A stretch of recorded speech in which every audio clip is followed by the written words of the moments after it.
Hola, bienvenido a nuestra transmisión del estudio de Primera de Samuel. El día de hoy nuestra lección es la número 17. Nuestro tema es Decisiones sin Dios, basados en el capítulo 14, a partir del versículo 24, y vamos a considerar hasta el versículo 46. No vamos a terminar el capítulo 14, pero el tema de hoy es muy interesante.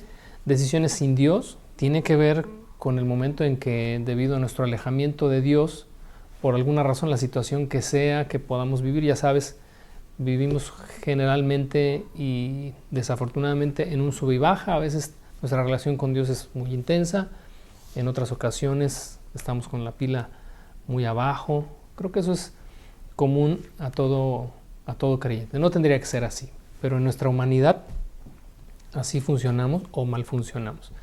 Entonces, en ese contexto, la vida de Saúl, recordarás por lo que hemos venido revisando, viene en lo que ya parece una pendiente, una descendente en su relación con Dios, está alejándose de Dios y por ende, como resultado, está tomando decisiones equivocadas. Y eso es a lo que nos va a llevar esta lección en este día. Tomar decisiones equivocadas en momentos de crisis, y quiero referirme con crisis a crisis espiritual. Bueno, vamos a revisar el tema de hoy en 4 puntos. Creo que en todos ellos hay una constante: el alejamiento o la ignorancia voluntaria de Saúl hacia Dios, hacia su consejo, hacia la sabiduría que Dios nos concede para tomar buenas decisiones. Entonces, vamos a ver todo esto como un resultado de una actitud y de una postura en la vida de Saúl. Ojalá no nos identifiquemos con él en ningún momento. Sin embargo, si así sucediera, si hubiera momentos en nuestra vida en los que nos sintamos identificados con esta historia, o quizás pueda ser este momento que te identifiques con esta historia, bueno, el objetivo de esta lección es que aprendamos a volver nuestro corazón al Señor en lugar de alejarnos más, porque desafortunadamente cuando estamos en una situación de frialdad espiritual, en lugar de poner este camino de regreso al corazón de Dios, a veces hacemos lo opuesto, lo que nos lleva pues como en una cascada de malas decisiones, una sobre otra, y sin darnos cuenta nos alejamos más y más y más y más, y si eso pasa, el camino de regreso puede ser muy complicado. Bueno, el punto número 1 es la ausencia de Dios, y lo vamos a considerar en los versos 24 al 26, que dicen así: Ahora bien, ese día los hombres de Saúl quedaron agotados, porque Saúl los había puesto bajo juramento, diciendo: que caiga una maldición sobre cualquiera que coma antes del anochecer, antes de que me vengue por completo de mis enemigos. De manera que nadie comió nada en todo el día, aun cuando en el suelo del bosque todos habían encontrado panales de miel. Así que no se atrevieron a tocar la miel por miedo al juramento que habían hecho. Fíjate, la guerra se volvió algo personal para Saúl. Y digo, obviamente él era el rey, él era el responsable, él era el que tenía que tomar las decisiones, el que iría al frente. Dios le había capacitado para ello y le había llamado para una misión así. Recordarás capítulos atrás que Dios, a través de Samuel, dijo que este rey los llevaría adelante en sus guerras contra los invasores o contra los países vecinos. Sin embargo, a diferencia de las primeras batallas de Saúl, que las hacía en nombre del Señor, por y para él, en esta ocasión hay una particularidad acá en el verso 24. Obviamente, en esta loca decisión de no permitir que ninguno de sus soldados comiera durante todo el día, la frase que resalta es: hasta que me haya cobrado venganza de mis enemigos. Pareciera una frase cualquiera, pero creo que denota y expresa lo que él está ahora sintiendo en esta posición de rey, en este sentirse diferente a los demás y considerar la guerra como algo personal. Eso es lo más desafortunado en la historia de la humanidad en cuanto a las guerras y los conflictos. Yo pienso que en la gran mayoría de las guerras y de las batallas son asuntos personales, son temas entre dos personas, en este caso quienes les representan a todo un pueblo o a todo un reino. Y estos conflictos personales, ¿verdad?, que se extienden hacia todo un ejército y por ende también a toda una nación. Saúl no fue enviado a pelear sus guerras y sus batallas. Ahí en 2 de Crónicas 20:15, Dios le dice a Josafat, dice, no es vuestra la guerra, sino del Señor. Entonces, en este sentido, creo que tendríamos y podríamos aprender algo, que nuestros conflictos, las situaciones que tú y yo vivimos, las crisis en las que a veces nos adentramos por alguna razón, no son propias. Dios nos acompaña en todas ellas. Es decir, tus problemas, tus situaciones complicadas, todo lo que te pasa o lo que nos pasa, es parte también de Dios mismo, porque Él camina con nosotros. Somos uno en Él, Él es uno en nosotros.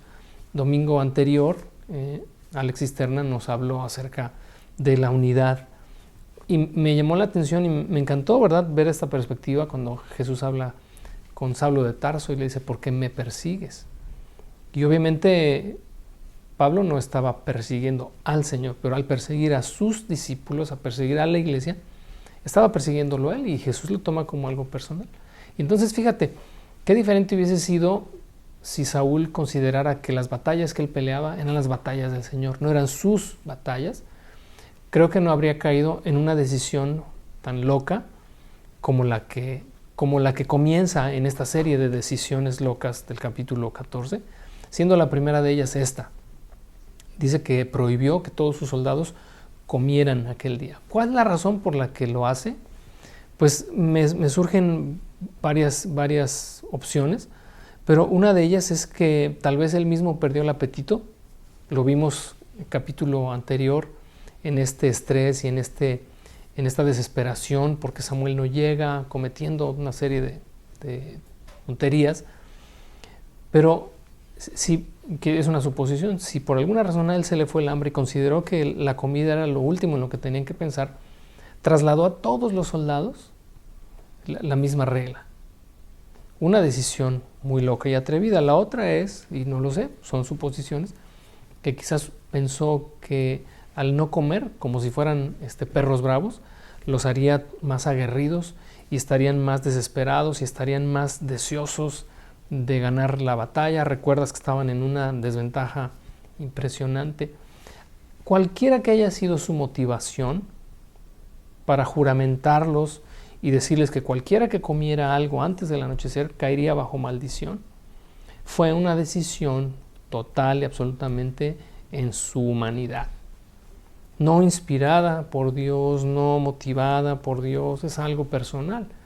Entonces, todos estos aspectos nos hacen entender que Saúl está alejándose de Dios. Por eso en este primer punto es ausencia de Dios. Dios no está presente en todo lo que Saúl en este momento está haciendo, ¿no? En los versos 25 y 26 es curioso, ¿verdad?, ver que mientras estos soldados están avanzando por el bosque bajo este juramento y en este perseguir, porque así lo vimos la semana pasada, en este perseguir a los filisteos, encuentran panales de miel por todas partes. Y fíjate, está la provisión de Dios ahí, porque era una provisión, definitivamente una provisión de Dios para ellos, pero ellos no la pueden tocar porque Saúl ha decidido mal, ¿no? Creo que el hambre para ellos se volvió más intensa porque tenían a la mano la forma de saciarla. Entonces se volvió un doble peso y una doble frustración en ellos, porque imagínate que si no hubiese habido ninguna forma de tener alimento, pues bueno, se podría hasta justificar el que no comieran. Pero todo esto obedece a una razón. O sea, volvemos al mismo punto, la ausencia de Dios. En Proverbios 3, capítulo 5, 6 y 7, que es un pasaje que he leído muchas veces y te he compartido muchas veces, tiene que ver con las decisiones que tomamos ajenas al consejo de Dios. Fíjate lo que dice: confía en el Señor con todo tu corazón, no dependas de tu propio entendimiento. Busca su voluntad en todo lo que hagas y Él te mostrará cuál camino tomar. No te dejes impresionar por tu propia sabiduría, en cambio teme al Señor y aléjate del mal. Y hasta el verso 8. Entonces dará salud a tu cuerpo y fortaleza a tus huesos. Las soluciones de Dios pueden estar enfrente de nosotros. El favor de Dios puede estar ahí enfrente de nosotros y nosotros no verlo o no poder tomarlo porque hemos decidido en esos momentos de alejamiento no considerar el consejo de Dios, darle la espalda a lo que Dios nos pudiera ofrecer. Y esto que te digo es de lo más común. Creo que todos lo hemos vivido en más de una ocasión. Saúl, recuerda, viene de esta condición, ¿verdad?, de alejamiento, pero no lo vemos, y desafortunadamente no lo veremos en lo que resta de la historia.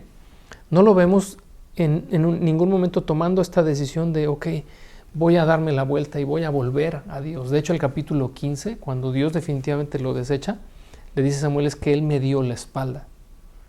Es decir, Saúl ya aquí lo vemos caminando en dirección opuesta a Dios. Por lo tanto, todas las decisiones que tome de aquí en adelante serán decisiones ajenas o aisladas de Dios, y lo único que harán es alejarlo más y más y más y más. Y eso es algo que tú y yo debemos evitar si en algún momento nos encontramos en una situación así, porque como te decía al principio, todos desafortunadamente en nuestra humanidad subimos y bajamos, vamos y venimos en nuestra relación con Dios. Qué hermoso sería, lo ideal sería que estuviéramos siempre así, ¿no? Como decimos, flat, parejitos, todo el tiempo en una relación muy estable con Dios. Pero en nuestra humanidad nos coarta ese deseo y esa intención. Y entonces en ese descender, en ese bajar, en ese disminuir la intensidad de nuestra comunión con el Señor, lo que menos tenemos que hacer es continuar en dirección opuesta a Él. Ahora, los versos 27 al 30, el punto número 2 es la sabiduría. La sabiduría levanta su voz. Dice ahí el verso 27. Pero Jonatán no había escuchado la orden de su padre y metió la punta de su vara en un panal y comió la miel. Después de haberla comido, cobró nuevas fuerzas. Pero uno de los hombres lo vio y le dijo: tu padre obligó al ejército, observa esta frase, ¿no? Obligó al ejército que hiciera un juramento estricto que cualquiera que comiera algún alimento hoy sería maldito. Por eso todos están cansados y desfallecidos. Mi padre nos ha creado dificultades a todos, exclamó Jonatán. Una orden como esa solo puede causarnos daño. Miren cómo he cobrado nuevas fuerzas después de haber comido un poco de miel. Si a los hombres se les hubiera permitido comer libremente del alimento que encontraran entre nuestros enemigos, imagínense a cuántos filisteos más habríamos podido matar. Sin saberlo, Jonatán violó una orden y, de una forma aún en ignorancia, fue sujeto a maldición. De esto ahorita vamos a ver más adelante. Digo, no cayó sobre él literalmente porque Dios intervino a favor de Jonatán.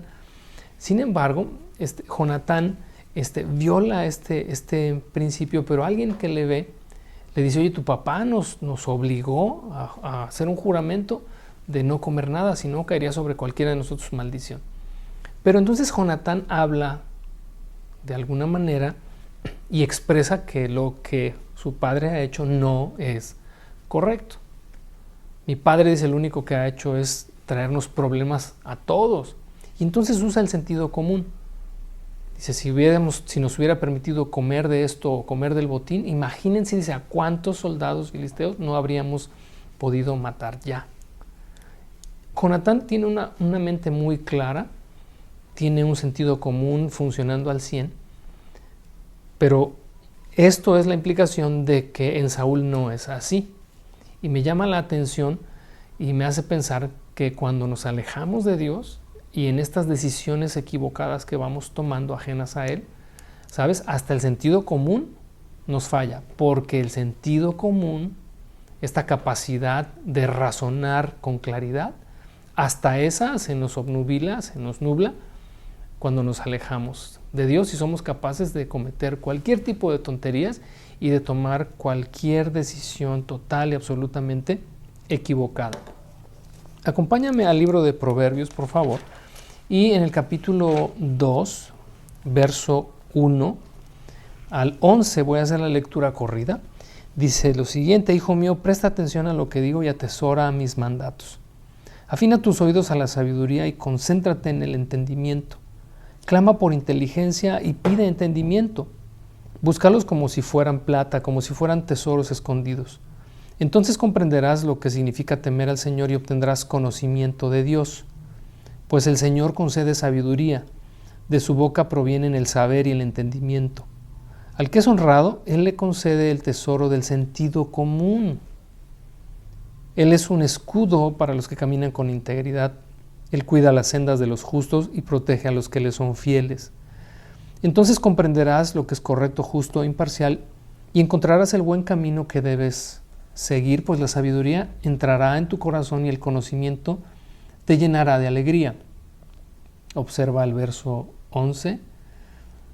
Las decisiones sabias te protegerán y el entendimiento te mantendrá a salvo.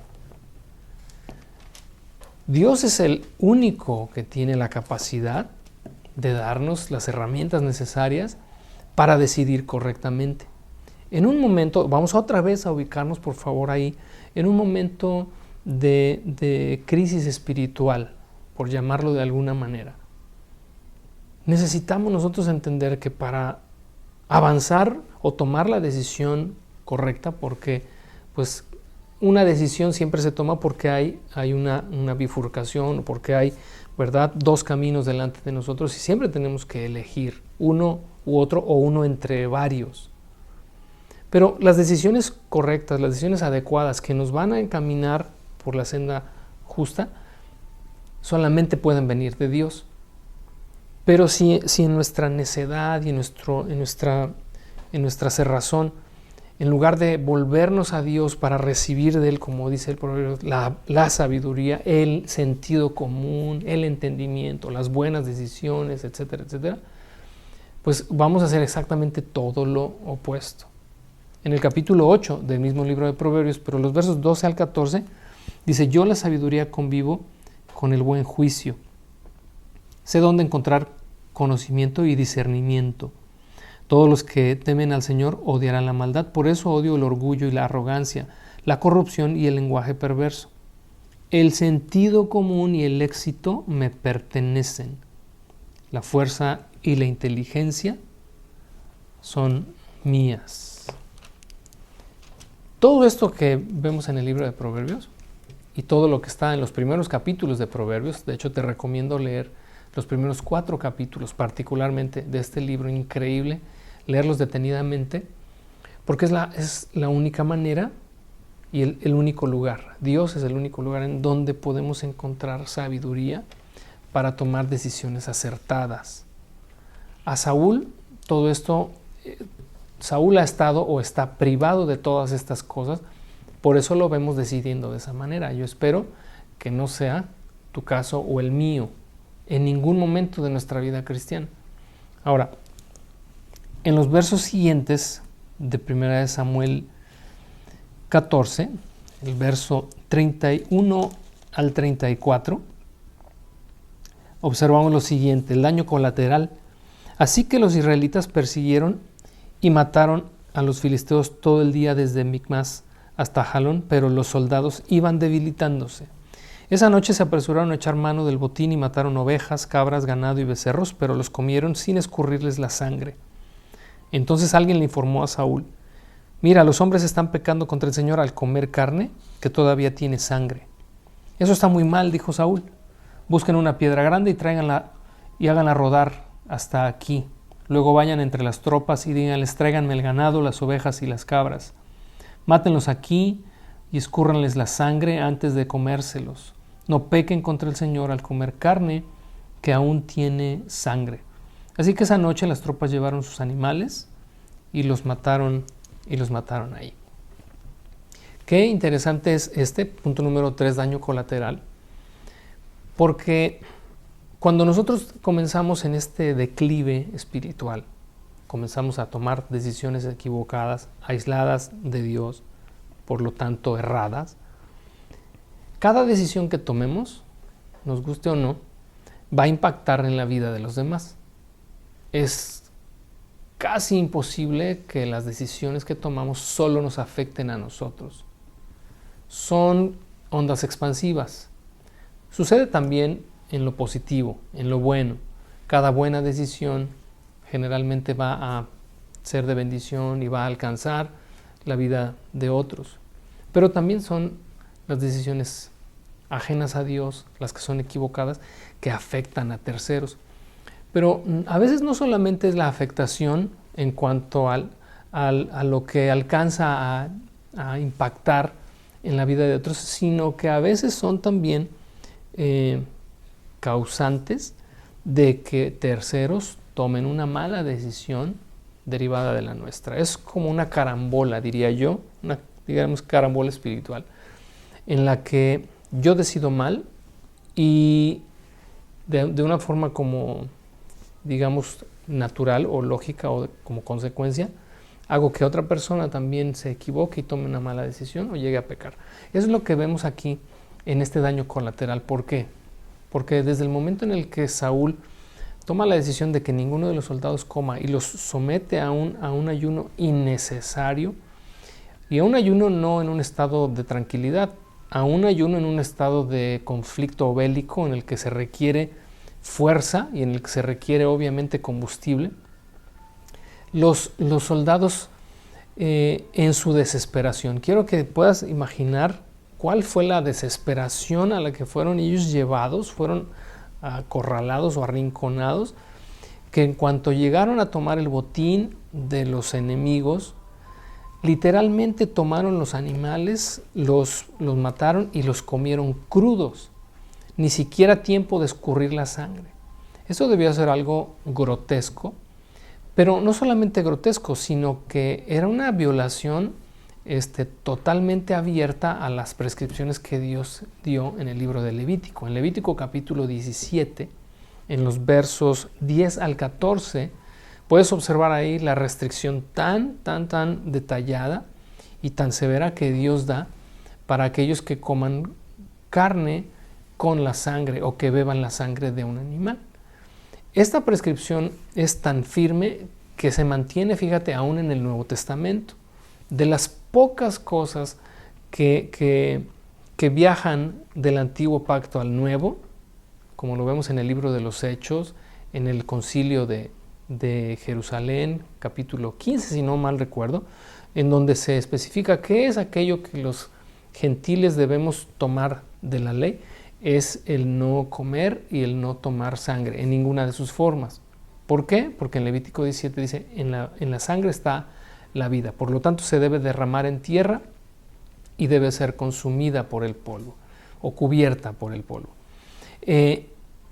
Tal fue la desesperación de los soldados que ellos mismos, sabiendo que lo que estaban haciendo era totalmente sacrílego, no se pudieron detener por este frenesí derivado del hambre y el extremo al que habían sido llevados. ¿Todo esto de dónde surge? De la decisión de un hombre, una decisión ajena y aislada de Dios, no inspirada, no motivada por Dios, como vimos, una decisión total y absolutamente humana que lleva a otros a pecar. Yo espero que nosotros entendamos esto, la corresponsabilidad que tenemos cada vez que decidimos mal. No porque la decisión de otro, en este caso, si fue un pecado para el pueblo, uno pensaría, pues sí, pero ellos fueron los que decidieron a final de cuentas. Pero sí tenemos que entender la corresponsabilidad de Saúl, porque sus decisiones obligaron a que los otros también decidieran mal. Ojalá y ahí en tu semilla en casa tengas tiempo o tengan tiempo de reflexionar acerca de nuestra corresponsabilidad con aquellos a quienes afectamos cuando decidimos mal. Yo seguramente creo que habrá más de una experiencia por ahí que alguno pueda compartir con otros para nutrir este punto. Punto número 4, el punto 4 es el último ya. Esta carambola de malas decisiones es una sobre otra. Es como cuando mientes. A veces fácilmente te atreves a decir una mentira, pero después para seguir sosteniendo esa mentira pues tienes que decir otra y esa te lleva a otra y entonces ya se hace una telaraña de verdades a medias o de mentiras para solamente sostener aquella primera. Algo así, o más o menos este principio utilizado para las decisiones que tomamos aisladas o ajenas de Dios. Los versos 35 en adelante, hasta el verso 46, y lo vamos a leer por secciones. El verso 36 dice lo siguiente: Después Saúl dijo: persigamos a los filisteos toda la noche y saquemos sus bienes hasta el amanecer, destruyamos hasta el último hombre. Sus hombres respondieron: haremos lo que mejor te parezca. Pero el sacerdote dijo: primero consultemos a Dios. Entonces Saúl le preguntó a Dios: ¿debemos perseguir a los filisteos? ¿Nos ayudarás a derrotarlos? Pero Dios no respondió ese día. Es interesante observar lo siguiente. Uno, bueno, como vimos en el punto anterior, el altar que edificó Saúl era el primero que levantaba desde que comenzó su reinado. Ya lo dijimos en su momento que no sabemos cuánto tiempo pasa entre un capítulo y otro, ¿verdad? Como para determinar en qué punto del reinado de Saúl estamos. Sin embargo, como ya aparece Jonatán ahí en escena, ya Jonatán es un joven, ¿verdad? Entonces, bien pudiéramos suponer que el reinado de Saúl ya tendría tal vez 20, 25, incluso hasta 30 años, porque reinó más que eso, pero es interesante observar que hasta este punto edifica un altar al Señor. ¿Extemporáneo? Creo que sí. ¿Tarde? Pues sí, porque ya su corazón ya se ha alejado. Por lo tanto, puedo concluir que levantar un altar para Saúl era más bien un asunto de compromiso religioso, no tanto como un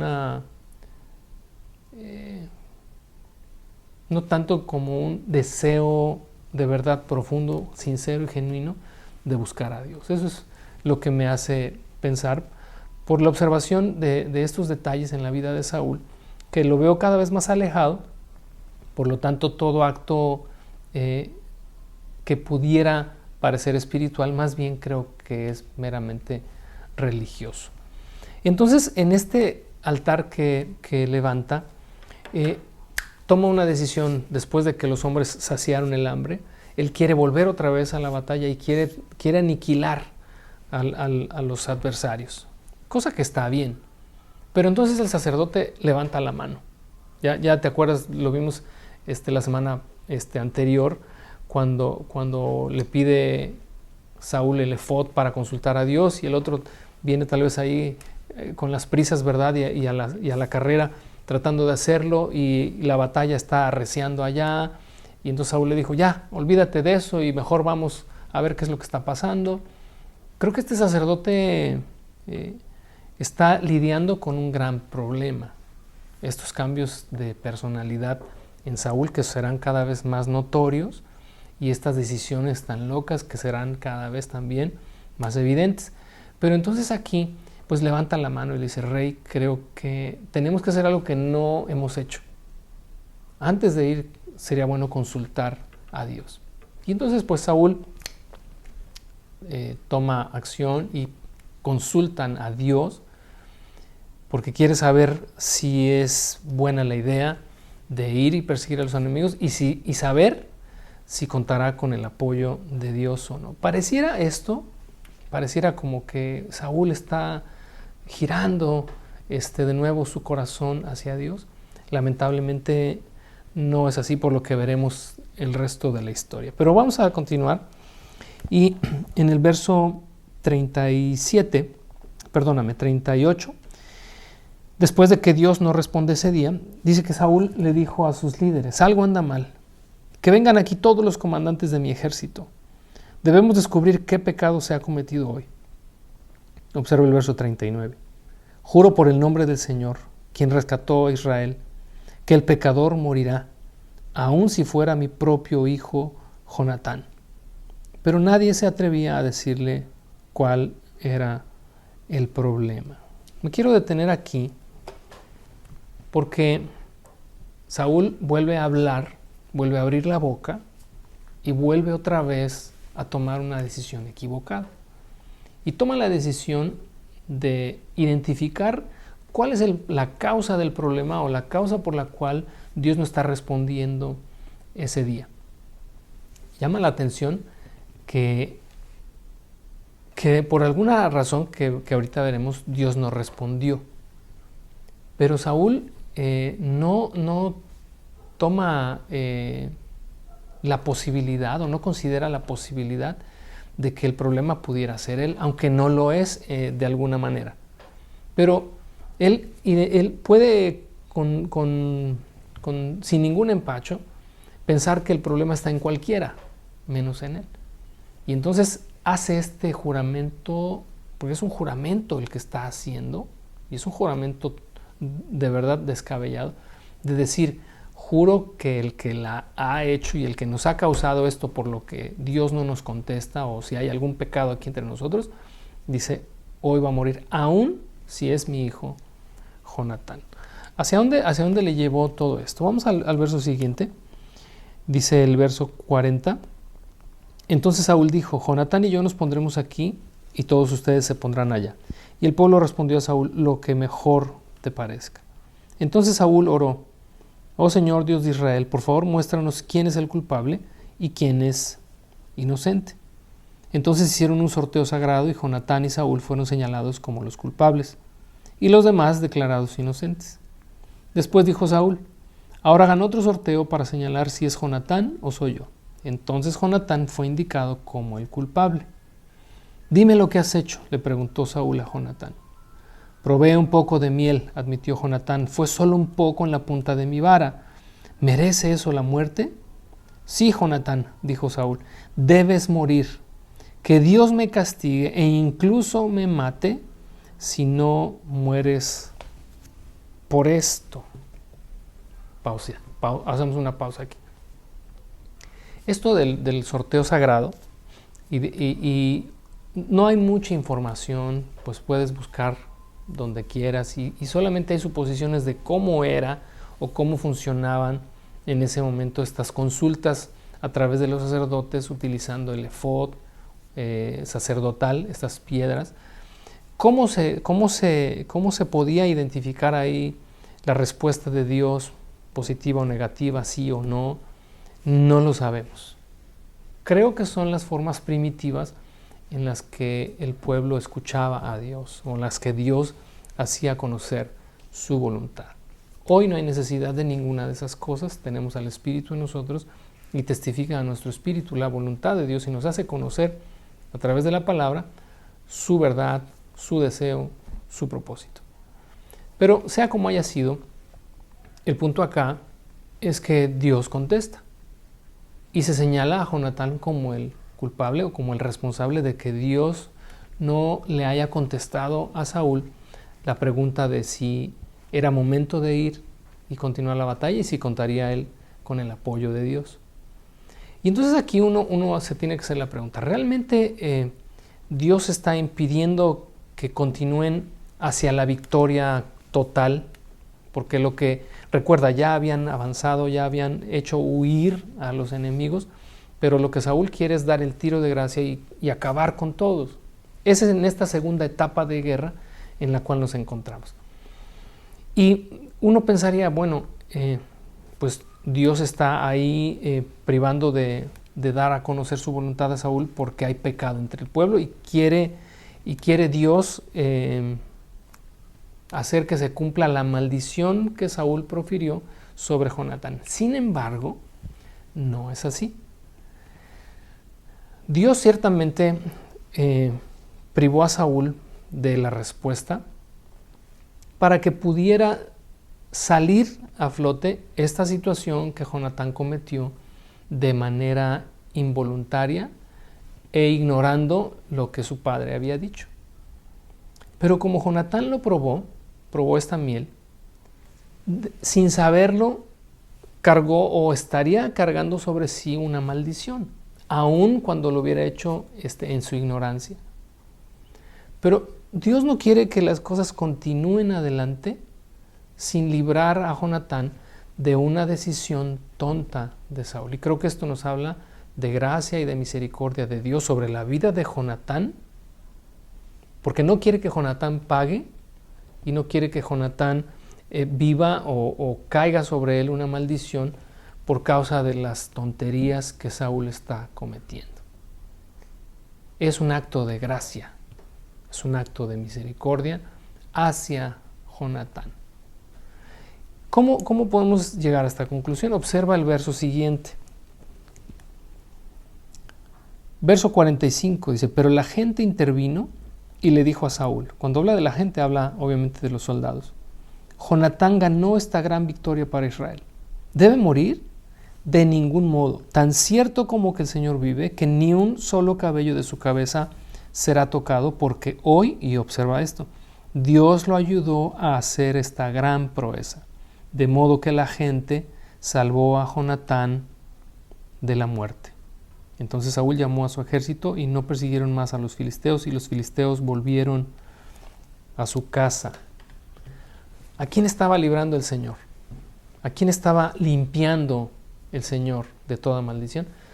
A Jonatán. Jonatán, así lo veremos el resto de su trayectoria, como un hombre impecable, digno de ser el heredero del trono de Saúl. Sin embargo, no llegó nunca a poner una corona sobre sí por causa de las desobediencias y de las locuras de su padre. Sin embargo, aquí Dios lo está guardando. Ahora, Saúl en 2 ocasiones, pese a que era su propio hijo, pasando por alto el amor, la misericordia, la gracia y sobre todo el amor paternal, en 2 ocasiones hizo juramentos y profirió palabras que le comprometieron. ¿Recuerdas?